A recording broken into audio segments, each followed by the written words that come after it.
Alright, it's only me. I come on the night, do a wee live video talking about music. Just before I come up there, I says to the Wayans, I says, I'm just going up the stair to do a wee quick video about music. And they're like, oh aye, haha, quick video, see you in a couple of hours. But I'm going to try and keep this one down a wee bit and not make it the pure epic length video. I'm going to cover Aerosmith tonight, one of America's great rock and roll bands, but another band that's got a bit of a spotty patchy back catalogue, especially recently.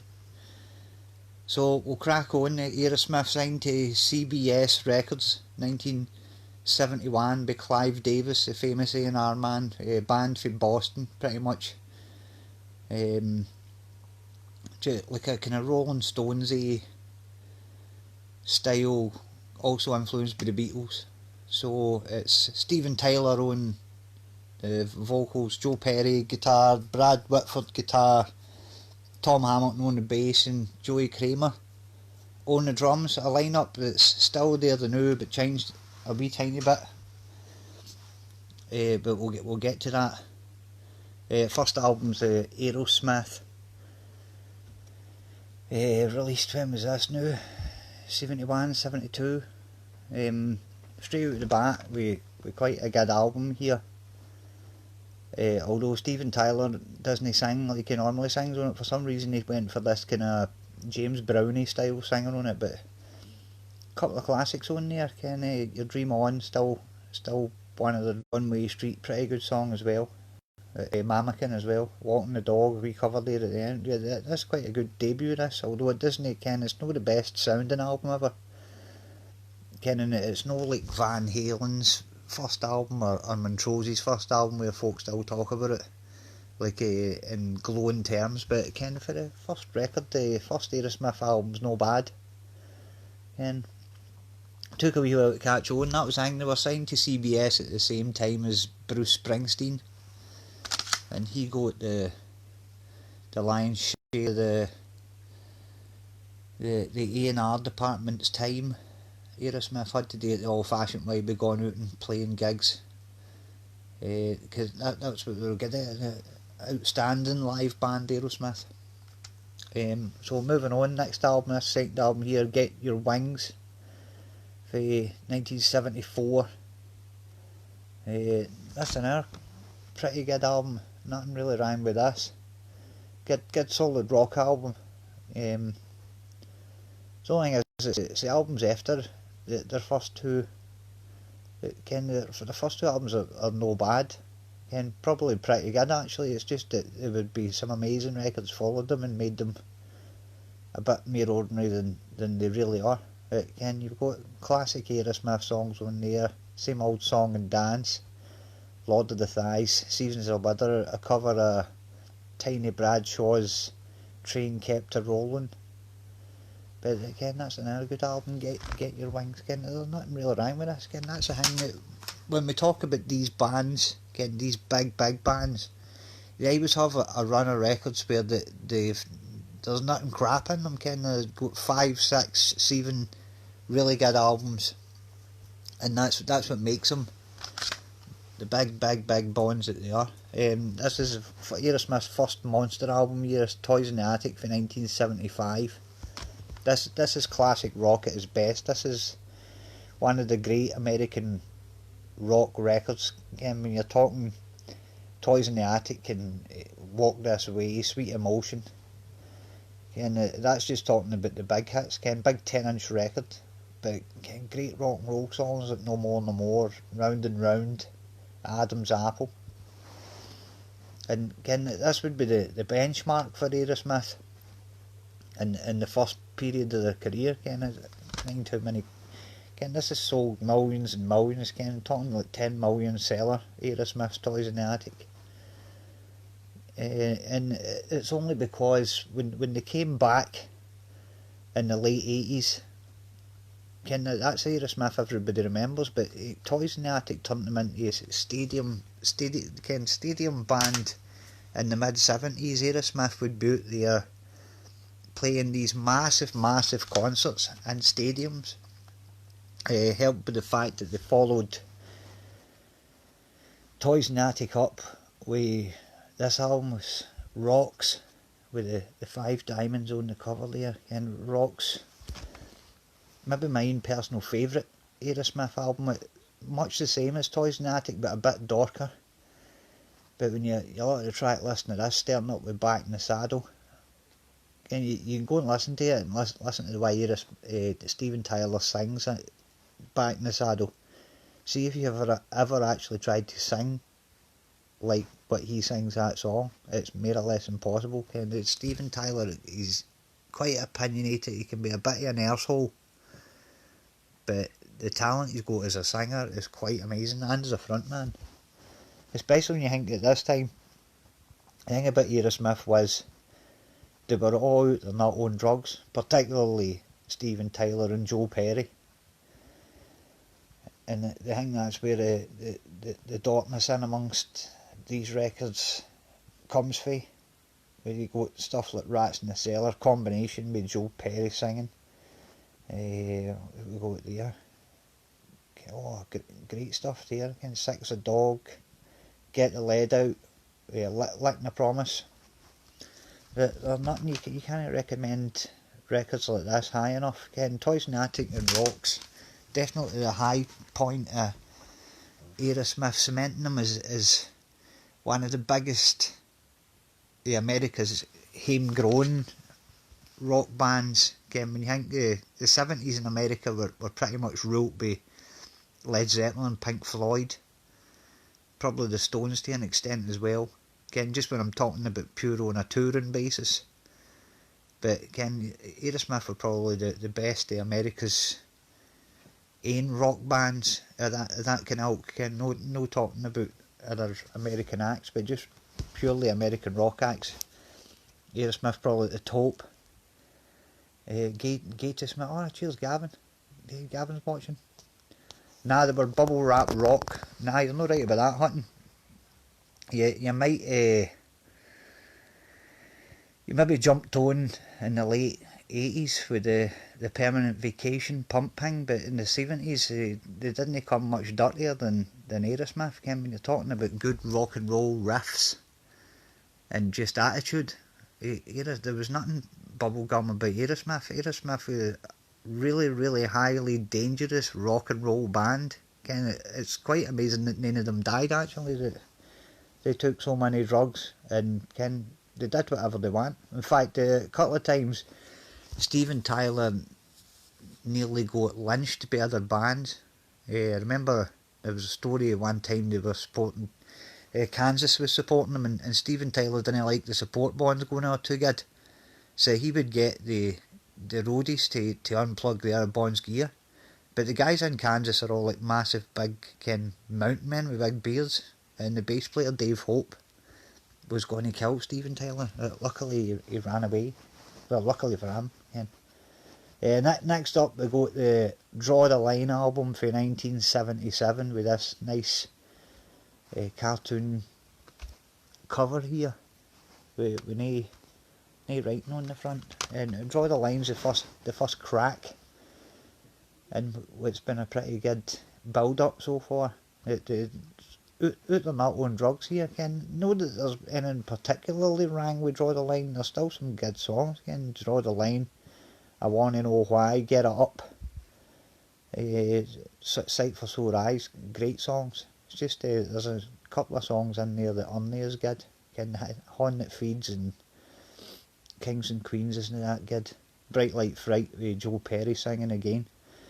But because they had been as consistent before that, still sold a lot of copies, still playing big stadiums. And then after that it's time for the obligatory live album, is Double Live Aerosmith Live Bootleg for 1978. One of the,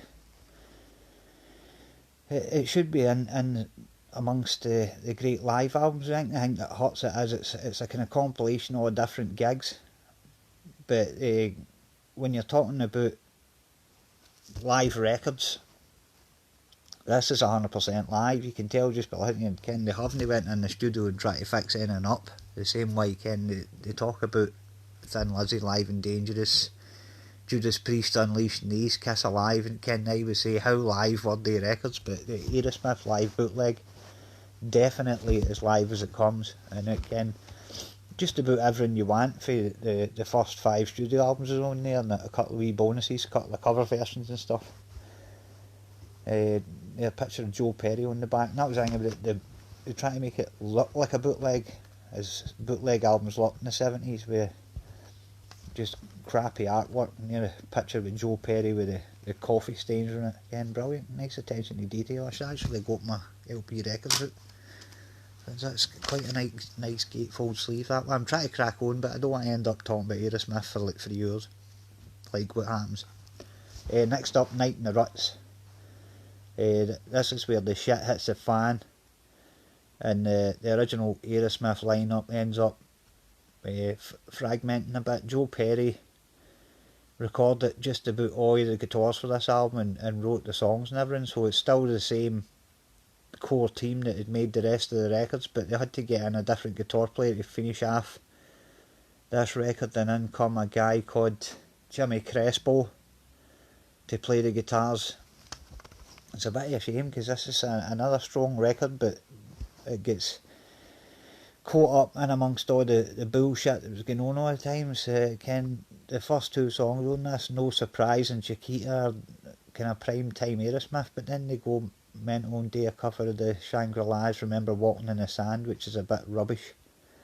But other songs on there are pretty good. Cheesecake, 3 Mile Smile, Bone to Bone, Coney Island Whitefish Boy. There's nothing wrong with that as a rock and roll record. Produced by Gary Lyons. Jack Douglas had been their man up until this point, but they got Gary Lyons in, they needed a bit of a change. How successful that was, I don't know. Maybe the production a wee bit drier on that one. After this, they go to the new guitar player, Jimmy Crespo, go out and do a tour. Steven Tyler's out, he's not on drugs by himself. And eventually Brad Whitford ends up leaving as well. And so this Aerosmith album was did with a different guitar pairing, Jimmy Crespo and Rick Dufay, who came in for Brad Whitford on that. And this is actually, if I was a soft spot for Night in the Ruts. No Night in the Ruts, sorry, this is Rockin' a Hard Place. Even though the silly cover with Stonehenge on it, it's a bit Spinal Tappy, but they're really good songs for us. Jailbait, Lightning Strikes, Push Comes to Shove at the end, a nice wee kind of daft piano song. Bolivian Ragamuffin, Rockin' a Hard Place, Cheshire Cat. Folk will write this off because Joe Perry doesn't play on it, but there's some smoking hot stuff here when there's kicking it down. All the usual kind of Aerosmith song, a bit of kind of brass saxophone in a couple of songs and stuff. But nothing wrong with that. But Steven Tyler, seriously, he's not by that time own the record company a load of money, and I think he spent like 1.5 years in his hotel taking hours of drugs. So something had to be done about it. So eventually somebody got on the blower to Joe Perry and tried to get the two of them back together, and they ended up having a long story short, they had the reunion with the original guitar players 1984, Valentine's Day 1984, back in the studio with Van Halen producer Ted Templeman, and made Done With Mirrors. And you'd think with a winning combination of great rock producer and a bunch of guys that were ready to pick up where they left off, that Done With Mirrors be a good record, but it's actually pretty crap. Easily the weakest record they'd made up to this point. The first song there, Let the Music Do the Talking, that's a rework in a Joe Perry project band. Joe Perry project was what Joe Perry did when he left. So Aerosmith took that song, and the rest of it just sounds kind of half finished, this record. Just not as good as it should have been. The thing is, they're still on the drugs and the booze and everything here. Last song, Darkness, is pretty good. But the rest of it, My Fist, Your Face, The Reason a Dog. Hard to sell Done with Mirrors. See, the thing as well, they've changed this for the CD cover, but originally Done with Mirrors, the backwards, the writing on it was all backwards. You can only read it right way if you held it up to a mirror. So I don't know if that maybe couldn't have helped much when folk were not everybody can read backwards. I'm pretty sure folk would have probably had a hard time deciphering what it was. But anyway, they're still on the booze and the drugs. I need to get after booze and the drugs. Begefin Records, who they had signed to at the time, get them into rehab, get them off the drugs, pair them up with Ace, A&R man John Curlodner, and Bruce Fairbairn, who'd just come off the back of Day and Loverboy, and Bryan Adams, and Bon Jovi's Slippery When Wet, big hit producer at the time. And he got them into Permanent Vacation, 1987. This is where I got on as a fan of Aerosmith. This is a big time record. One of the big records of the late 1980s. But what a comeback this is. This is prime Aerosmith. Albeit with outside songwriters have been brought in. You've got the Jim Valance, the guy who used to write with Bryan Adams, coming in. Desmond Child writing songs, who'd been writing songs with Paul Stanley and John Bon Jovi lately, so they've got them in. But can you complain about it? The songs are absolutely amazing. There's nothing on this record that's no any good. Front to back, this is a good listen. Finishing up there with the cover of the Beatles' I'm Down, and then this instrumental song called The Movie. But everybody's heard Ragdoll, Dude Looks Like a Lady. Big hit records. And that was aim. They're back in the stadiums, back headlining, after booze, after shit. Everything's gone great. Release compilation albums, Aerosmith's Gems. That's a collection by Columbia, all their earlier stuff. What else did they bring out that time? Classics Live. Classics Live it came out as two different records. It was Classics Live and then Classics Live 2. This is the two of them compiled into one CD. I always think this, folks say it's crap, but I always thought it was quite a nice wee live album by for them. Although it's not like live bootleg, for some strange reason they got in, for Classic Live 1 anyway, they got in the former guitar player Jimmy Crespo to overdub the guitars, and a guy called Adam Baum that he was working at the time, so some of the tracks have got 4 guitar players on them, including one guy that was never even in the band, which is still an enjoyable listen. Next up, Pump. This is I don't think anybody ever thought that they could follow up Permanent Vacation and make an even better record, but they did with Pump. This for 1989.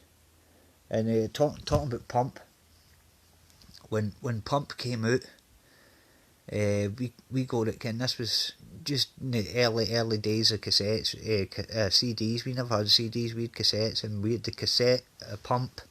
And my mate Barry's mom and father went on holiday for a week, and we were 14, 15 at the time, and I left. We were looking after the house.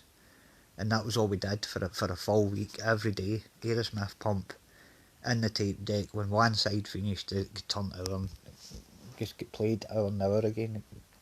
This was a big deal album at the time, and rightly so, because again, no unlike the Toys in the Attic rocks for the 70s, Permanent Vacation and Pump really cemented Aerosmith as a really, really big deal. Again, the best comeback ever, I think, when you think of bands like Deep Purple and stuff, they came back, but they never were ever quite as good as they had been before. And albeit Aerosmith brought in folk to help them write new songs, these records are as good as the old days. Some folk maybe even argue better.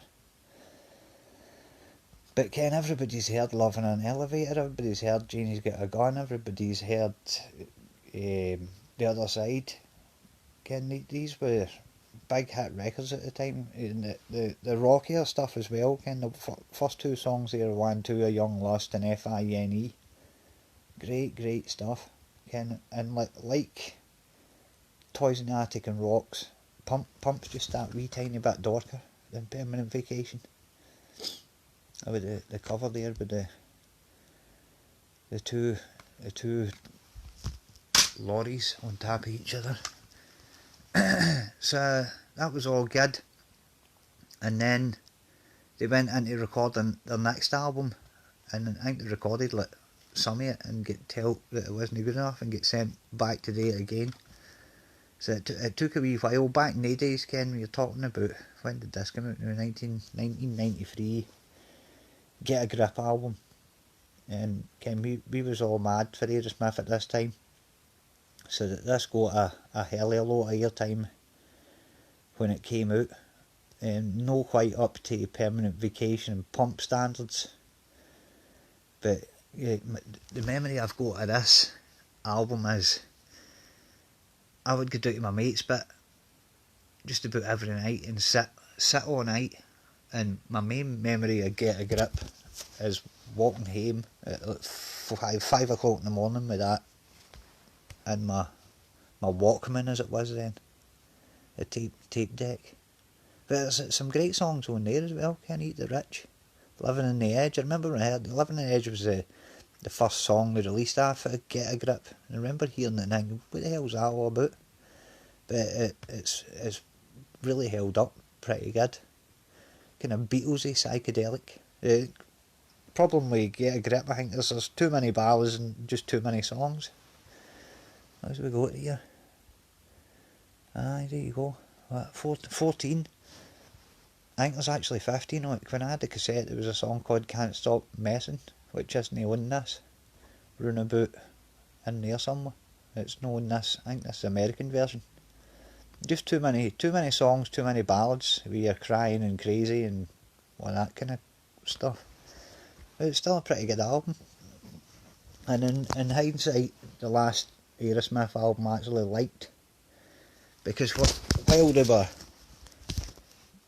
were doing the Get a Grip, they announced that they'd re-signed with Columbia Records, the original record label that had been up to Rock in a Hard Place for, I think it was like £30 million. You have to remember at this time, this was a different time, and I think when Aerosmith did that, they were, what age would they have been? Maybe about 40. And at the time you're thinking, how the hell are these 40-year-old guys, who at the time seemed quite old, going to produce this many albums for Columbia? But they had a couple of things today for Begefin on the way out. Still had contractual obligations, so this came out, which is big ones, it's compilation. All that the bounty of hit singles that they had for the Geffen years, and some new songs in that. Walking Water is a new song, and then there's a couple in the middle here.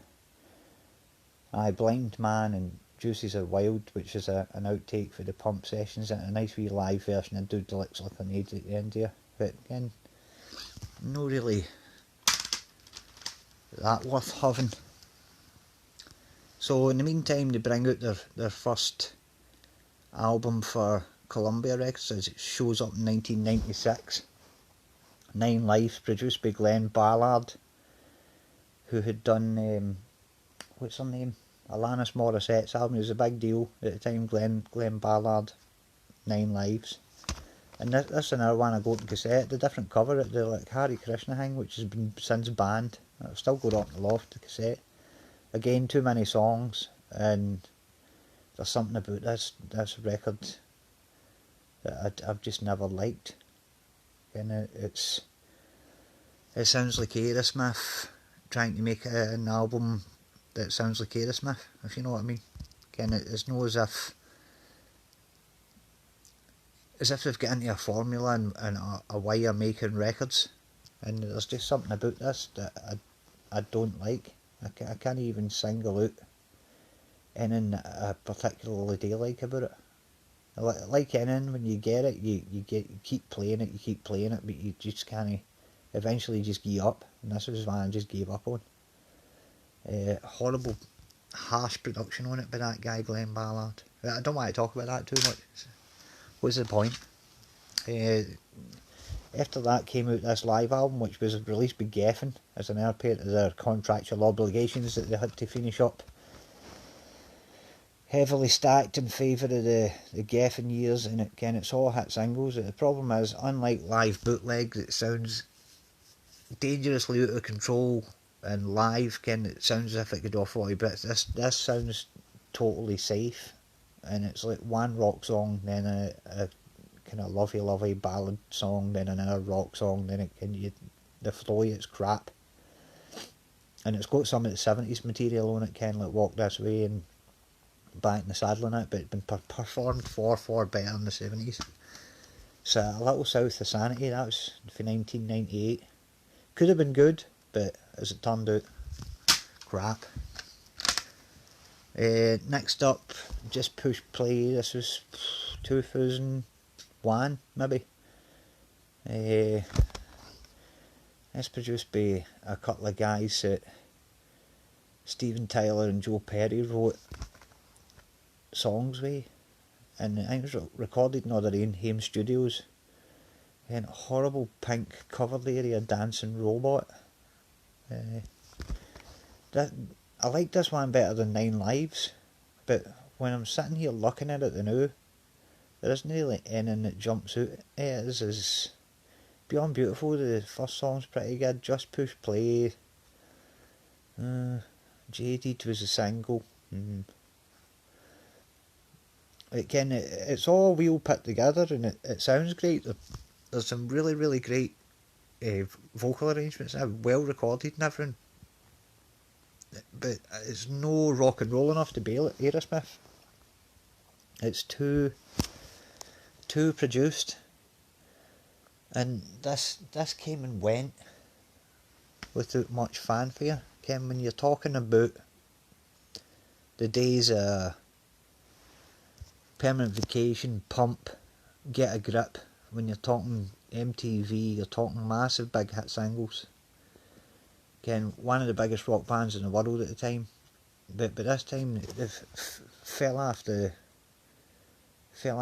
side of the world. Ken, nobody really cared by this time about Aerosmith. By this time, heavy metal was coming back big time,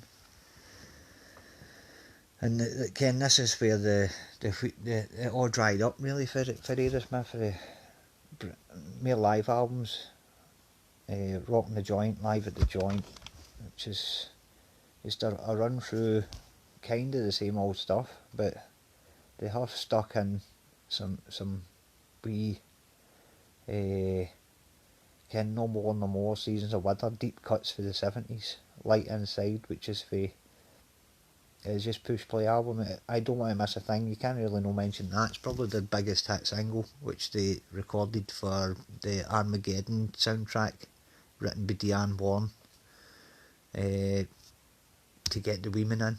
Again, you're not going to get guys in with I Don't Want to Miss a Thing. Again, was a big hit, but Ken, who cared? After this, it's back to things like anthologies and greatest hits. There's been quite a few in here. It's probably no worth mentioning them all because they're all pretty much the same. That one was no bad, right enough. Young Lust, Aerosmith anthology. After this, they built an album out called Honkin' on Bobo, which is it was them doing all the old blues stuff.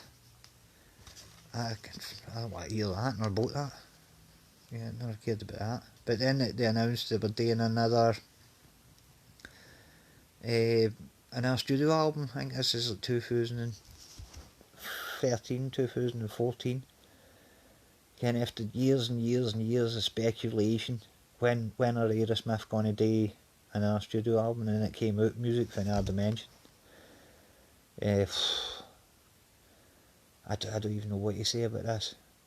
Yeah, this is so bad, this record. See, but this time, Aerosmith had done nothing for years. They had sat about talking about what they were going to do, and no done anything, falling out with each other, getting back on the dope, getting back off the dope, back on the drink, back off the drink, falling out with each other, talking to each other through lawyers and all that kind of stuff, kind of suing each other like Bonds do now.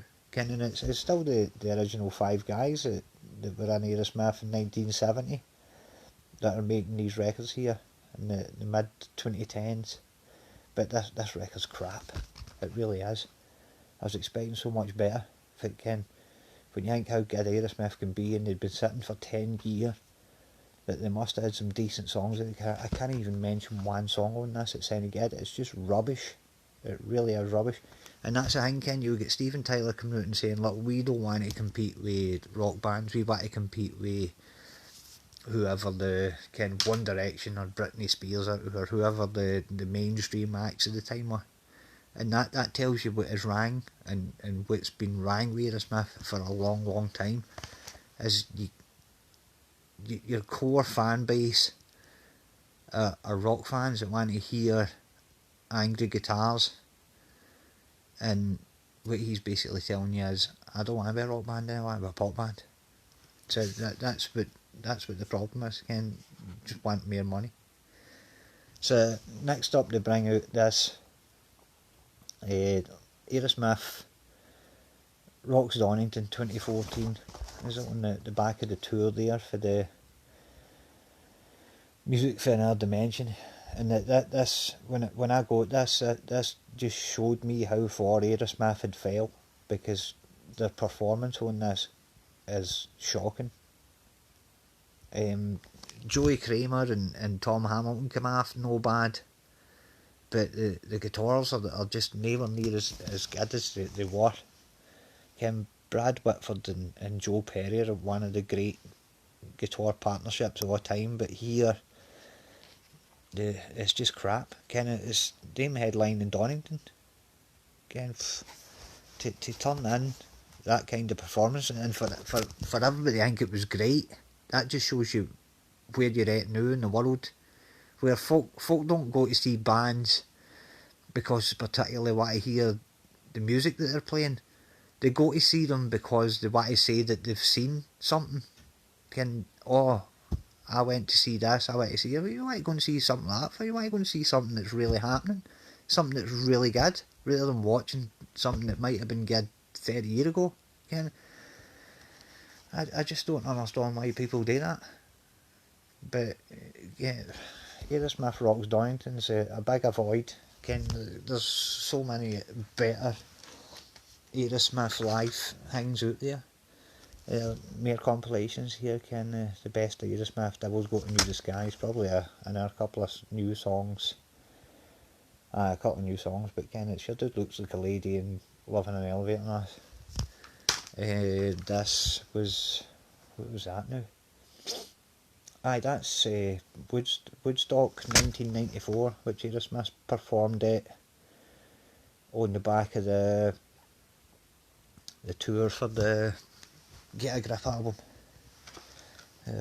Radio broadcast. There's another couple of things here. Oh aye, when they were... when was this now? 1991. This came out as a long box. It was the original record label Columbia brought out this 3 CD box set. Back in the day when 3 CD box sets used to be a kind of an event. And this one was pretty good. It's kind of chronological anthology of Aerosmith songs with a bunch of live and rare stuff stuck in the middle of it. This was actually quite nice. It's quite nice to get now if you can still pick it up. Probably get it pretty cheap now. Pandora's Box. Nice wee kind of fat double CD case, and there's a wee book in there with the stories and quotes, all that kind of stuff. So that's a nice wee thing to get. And if you can, you could track this down. I got this on Amazon. It was a couple of years ago now, but I think it's a 15 CD set, and I think it cost us 22 quid. But it's a collection of radio broadcasts, and I think that there's probably one show for just about every tour that they did up until Get a Grip in here, see, Detroit 74. And the sound quality is pretty good on them all. It tells you where they're broadcasting, WABXM FM, this is a real fin, this, because it's a mixed bag because it's radio broadcast, you do get the odd boomy one, but there's stuff in here that you'll never get on the Aerosmith, like in New York 75 is Toys in the Attic tour, Chicago 78, that was the Tower Theatre, aye, but I had that in bootleg for years. Quite nice to have it actually on a CD. Philadelphia 78, all these songs that they recorded for the live bootleg album. And there's good stuff there. Hartford 1980 with the new Jimmy Crespo guitar lineup. Boston 1980. Joe Perry's on the cover of that. It's actually Jimmy Crespo that plays on that one. Have we got that? Boston 84. Pretty sure that's the Valentine's Day gig where Joe Perry and Brad Whitford showed up backstage to reunite with the boys again, but it's Jimmy Crespo and Rick Dufay that play on the guitars on this one. What's that now? Phoenix 87 Permanent Vacation Tour. Philadelphia 90, that's a Pump Tour. What's that one? New York 90. That's the Unplugged show for MTV. That's pretty good. Aye. And then the last one is in 94, which is the Get a Grip tour. That's actually as good a thing to pick up Aerosmith as you can get. Out of all these, when you're talking about in terms of what it costs you money wise. So I don't want to end up sitting here, I can end up doing a whole somewhere talking about bonds for hours and hours and hours. But that's me done Aerosmith. Folk will tell you, oh, they're just a pop band, innit? And it's like, no, they have had a lot of records that are poppy. They are influenced by the Beatles and the Rolling Stones. So you're always going to get that side of them. But Aerosmith at their best are a really, really dangerous rock and roll band, like what rock and roll should be. We really, really good talented musicians that don't get the respect. There isn't a better rock and roll drummer than Joey Kramer. There just isn't. He's one of the boss drummers.